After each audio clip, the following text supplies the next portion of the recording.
Assalamualaikum warahmatullahi wabarakatuh. Sebelumnya perkenalkan, nama saya Lulu Latifa dengan aliran NIM 086. Di sini saya akan membacakan hasil jawaban UTS saya. Pertanyaan pertama yaitu pemilu adalah pemilihan umum yang diselenggarakan oleh KPU setiap 5 tahun sekali dengan asas berjurdil pada tanggal 9 Desember 2020. Kita mengadakan pilkada serentak di saat pandemi COVID-19.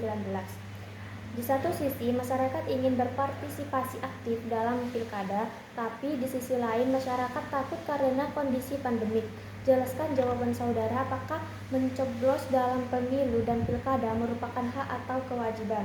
Jawaban saya yaitu mencoblos dalam pemilu dan pilkada pada dasarnya merupakan hak setiap warga negara Indonesia yang telah memenuhi syarat sebagaimana diatur dalam Undang-Undang Dasar 1945 Pasal 27 ayat 1 dan Pasal 28D ayat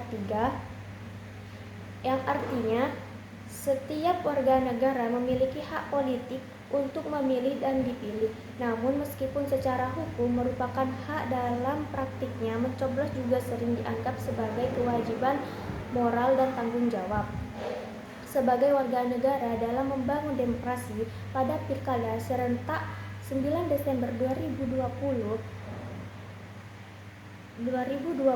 meskipun berlangsung di tengah pandemi COVID-19, penyelenggara seperti KPU berusaha menjamin protokol kesehatan agar masyarakat tetap bisa menggunakan hak pilihnya dengan aman. Dalam situasi ini, masyarakat dihadapkan pada dilema antara ingin berpartisipasi dan rasa takut tertular virus. Jadi setiap orang mempunyai hak karena tidak ada sanksi pidana bagi yang tidak mencoblos, dan setiap orang mempunyai kewajiban moral karena peran aktif masyarakat menentukan kualitas pimpinan dan arah pembangunan daerah maupun negara. Adapun pertanyaan yang kedua yaitu, pada masa sekarang ini kita memasuki era globalisasi dan revolusi industri 4.0. Jelaskan pendapat saudara, bagaimana kondisi penegakan hukum dan HAM di Indonesia di tengah globalisasi dan revolusi industri 4.0 INM. Jawaban saya yaitu menghadapi tantangan yang semakin kompleks namun juga membuka peluang untuk perbaikan yang lebih baik. Tantangan penegakan hukum dan HAM. Pertama yaitu teknologi dan kejahatan digital yang bisa memunculkan bentuk-bentuk kejahatan baru seperti cybercrime, hoax, peredaran data, dan penyalahgunaan data pribadi. Hukum yang sering kali tertinggal dari perkembangan teknologi. Dan yang kedua yaitu ketimpangan akses informasi dan keadilan, yang dimana tidak semua lapisan masyarakat yang dapat mengakses teknologi secara merata. Hal ini bisa menyebabkan ketimpangan dalam mendapatkan keadilan atau perlindungan hukum. Dan yang ketiga yaitu globalisasi dan intervensi asing. Dalam era global, tekanan dari komunitas internasional terhadap isu HAM di Indonesia bisa semakin kuat. Namun ini bisa menjadi pedang bermata dua sekaligus dorongan dan tekanan. Penegakan hukum dan HAM di era globalisasi dan revolusi industri 4.0 berada di titik kritis antara tantangan dan peluang. Indonesia harus mampu menyesuaikan regulasi, membangun kapasitas aparat hukum, dan melibatkan masyarakat dalam pengawasan hukum agar hukum dan HAM tetap tegak, relevan, dan adil di tengah perubahan zaman.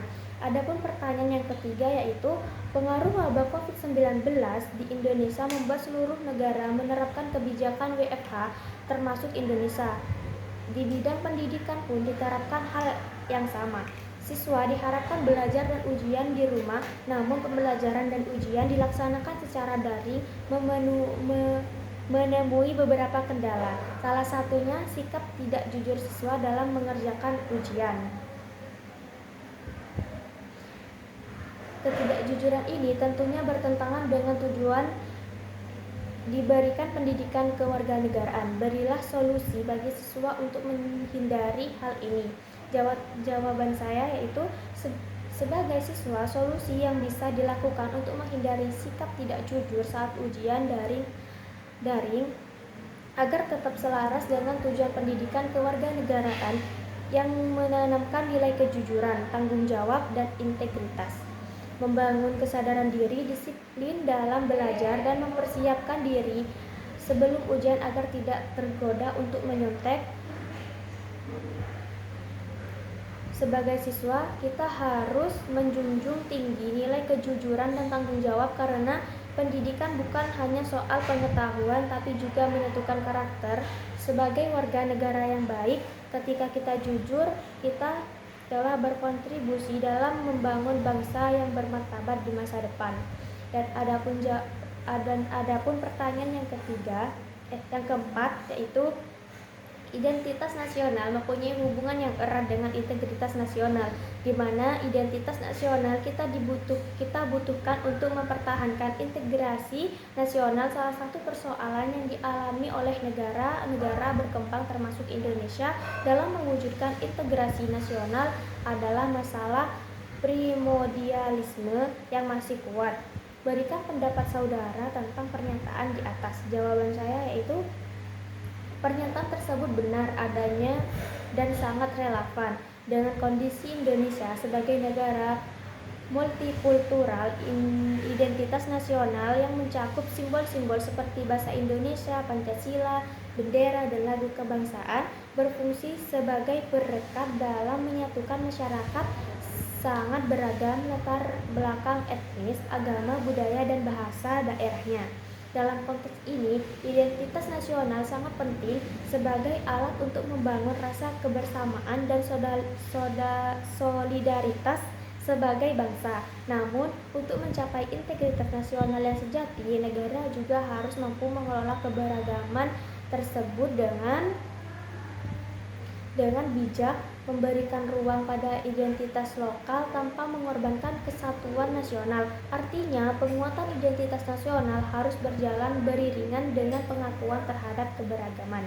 Sekian dari saya, terima kasih.